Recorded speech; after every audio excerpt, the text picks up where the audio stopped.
That day, I'd gone out to Park Avenue, opened a stand on the side of the road selling Knuckles sandwiches. I would have liked to have my usual, but they were all out of the ingredients, you see, so I'm playing Lady Geist with melee charge. But looking across the lane that day, I saw a dame the likes of which I had never seen before.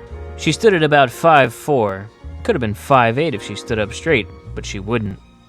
No, you see, she had a way of compensating for her humble stature with a kind of thickness. She had a thickness. I forgot to uninstall it. I recognized in her a fellow woman of means.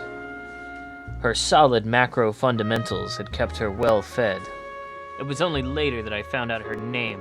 God, I should have known.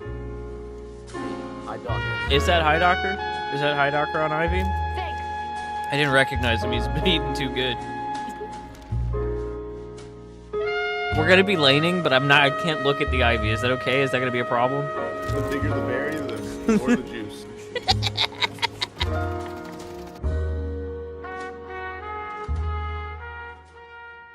Highdocker is an Eternus 6 Gun Ivy player, and Highdocker's Gun Ivy is consistently one of the most popular builds on this character.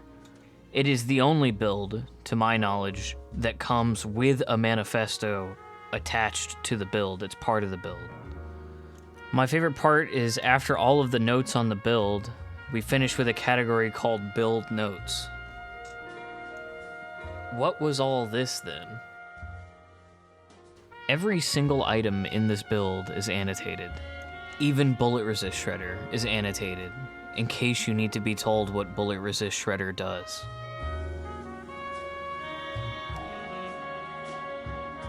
It's part of what makes Highdocker's build so good for people who are learning Gun Ivy, but it's also just a reflection of Highdocker's character. He's a min-maxer. He loves details. Here's an example. The amount of time that you spend in stone form is not a fixed number. It depends on how far you actually had to fall. So if you stone form up onto a ledge, you spend less time in stone form. All this does is get you out of stone form a fifth of a second faster. The whole game that I played against Highdocker, he was doing this as often as possible. Not because he thought it would win him the game, but just on principle.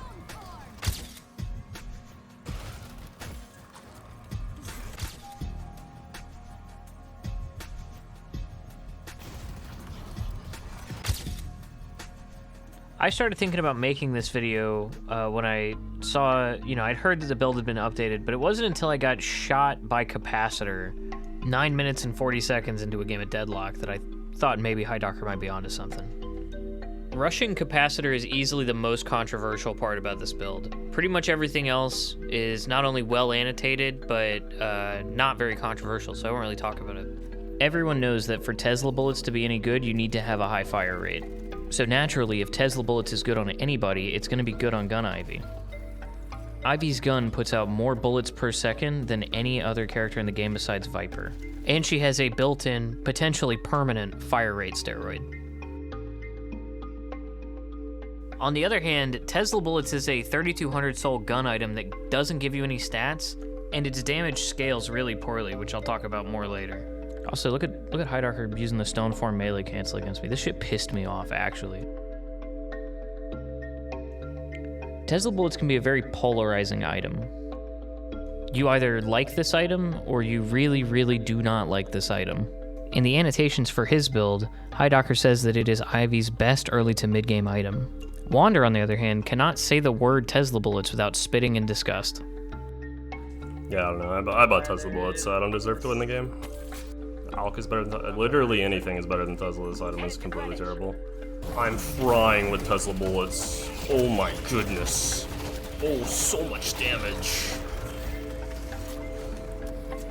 Look at this deep breath. It flares his nostrils for a second. It's like he's so mad at Tesla bullets that he has to calm himself down. Why does he keep buying it? Part of why there can be so many opinions about this item is that it's just a confusing, poorly documented item. For one, its DPS is a function of spirit power, fire rate, item CDR, and random chance. So if you want to compare this item to other items, the only thing you have to go on is like vibes and personal experience. Do you find that distressing? Does it bother you at all that nobody seems to really know anything for sure? If I can't know anything, and I can't know anyone, I'm alone, making shit up. And the people I think I know are also alone, making shit up near me.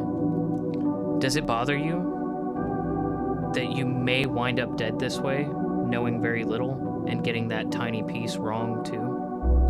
Okay, perfect, because I want to talk about Hydarker's build, but It does bother me that I don't actually know what Tesla Bullets does, and that you probably don't either, and that nobody seems to. And it's kind of a core part of this build. so what do we know about Tesla Bullets? We know it has some amount of DPS. Which is going to be its damage times how many times a second it does that damage. And to figure something like that out, you just break it down into smaller parts. For one, we can straight up solve damage. It's the base damage of 33 plus 19% of our spirit power. Next, we need to figure out our frequency. Find a way to break that down into something simpler. Frequency is how many times in a given second we shock, but we can also think about that a different way.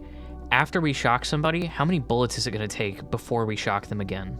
Then we can divide our bullets per second by that number, and that'll give us our frequency. This is really elegant and convenient for us because Tesla Bullets has an internal cooldown and a proc chance, and this gives us a very easy way to factor in both of those things. Because if you think about it, the amount of bullets it's going to take for us to shock somebody is the amount of bullets we fire during the cooldown plus the amount of bullets we expect it to take before random chance gives us a proc. Bullets during cooldown is going to be our bullets per second times the cooldown. Make sure we round that down. The random component is a little bit scarier because it's a probability thing, but it's not that bad. Just know that this is an average. So sometimes it will take more, sometimes less. But on average, it's 1 divided by the proc chance. The proc chance for Tesla Bullets is 15%, so 1 divided by 0.15. This gives us 6 2/3, so you expect to have to shoot 6 2/3 of a bullet for random chance to give you a proc, plus how many you shoot while Tesla Bullets is on cooldown. You can think of this as washing your hog, but with math. And now we have all of this hogwash that we can substitute for frequency in the original DPS equation. Now we have a hypothesis. And if the world were a better place, I wouldn't have to test this. But just real quick, before we go back to the Hydarker stuff, just while I've got you here, I just want to make sure we're right about this part. This is supposed to be how many bullets it's going to take on average to proc Tesla. From now on, we'll call that B. And there's actually going to be 2 Bs. There's the theoretical B that we get from our equation, and then there's going to be an experimental B that is the result of an experiment.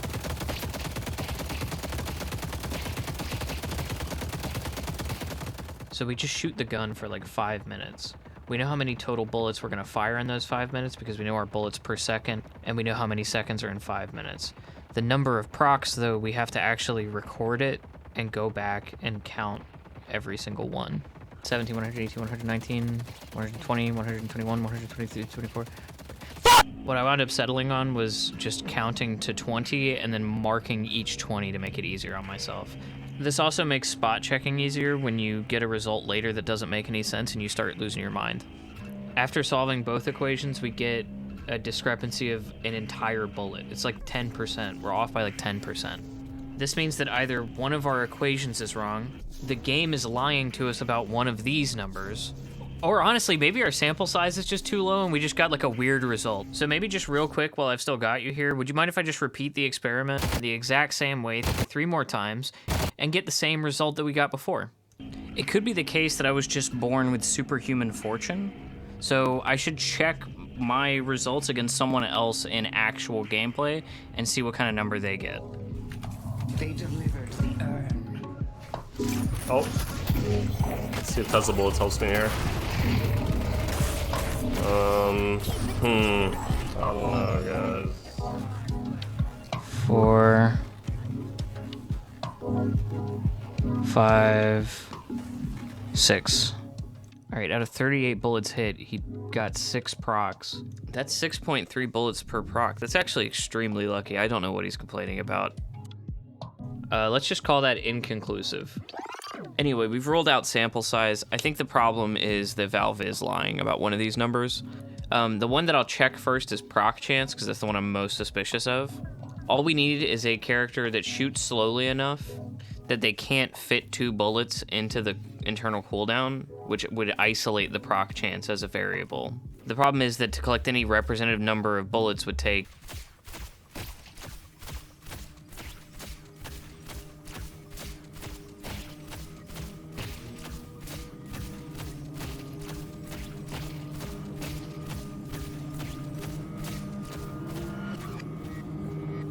34, 35, 36, 37, 38, 39, 40.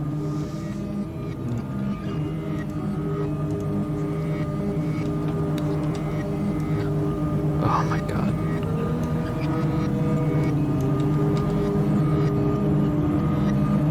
So after an hour of testing, I can confirm that the proc chance for Tesla bullets and capacitor are both actually higher than they're supposed to be.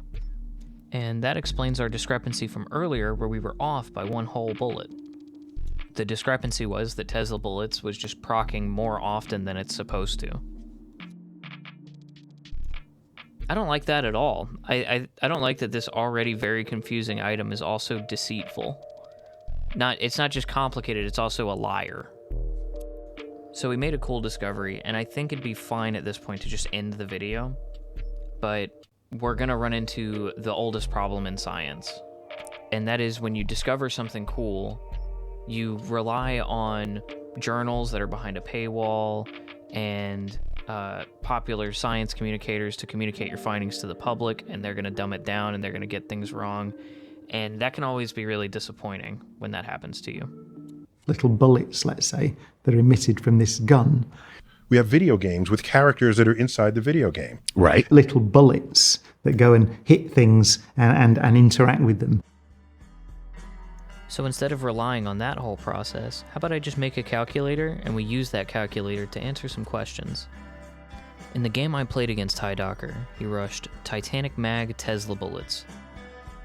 I figure if you're rushing your orange spike with Titanic and a tier 3, then Tesla bullets is probably the tier 3 that will give you the most DPS. But let's test that assumption.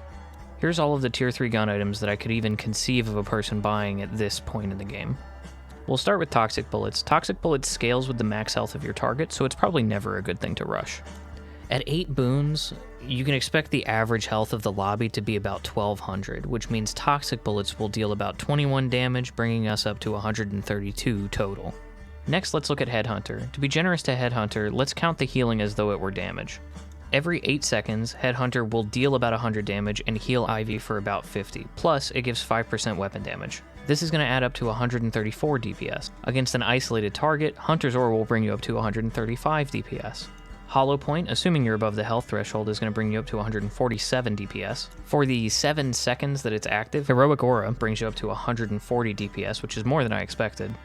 And then to figure out the DPS for Tesla bullets, we'll use our calculator that we made. So we plug in the 8 spirit power that she gets at 8 boons, and that gives us 53.87 DPS. Plus the 111 that our gun will be doing anyway. And yeah, that's easily the most DPS you could have at your 4.8k gun spike. But wait, Tesla bullets can't headshot. These other things can headshot, right? So does that matter? Well, here's that same graph if you only hit headshots, and yes, in that case, Hollow Point does start to barely eke out a win. I don't want this video to be gatekeepy, but I also don't want to run through the pros and cons of all these items, because it's like an hour-long discussion. Obviously, there's more to all of these items than just how much DPS they do. Just please don't leave any comments going, oh, but Toxic Bullets has a healing reduction on. The other problem with Tesla Bullets is that the scaling really sucks. I'm gonna link the calculator in the description so that you can play with it yourself, but... Okay, so you can buy Transcendent, but let's say you have 25 fire rate and 100 spirit power, and then you buy Transcendent. I shit you not, it gives you 10 DPS if you have Tesla Bullets and 16 if you have Capacitor. Obviously, upgrading Tesla to Capacitor is a big DPS spike, and the active is one of the best in the game. To double the DPS of either of these items, you need in the ballpark of 200 spirit power. And then the last way to scale the damage of these items is to build fire rate, which, listen, if you like building Tesla bullets, the information you're about to receive will make your life worse. Close the video now if you don't want to know. This is your fire rate on the x-axis and DPS on the y-axis. I think if you break down what a video game is, it's kind of a way of playing with math and logic and having fun with it. So how is this fun? There are situations where you will turn on your tether or pick up a golden statue and lose like 10 Tesla bullets DPS. This happens because as you shoot faster, you can pack more bullets into the internal cooldown. I thought about cataloging and naming this whole structure like the way you would name a cave or something. Like, yeah, this one at 17% fire rate, that's the Devil's Crotch. But I can't bear to look at it long enough to do that, so I think I'd just end the video here.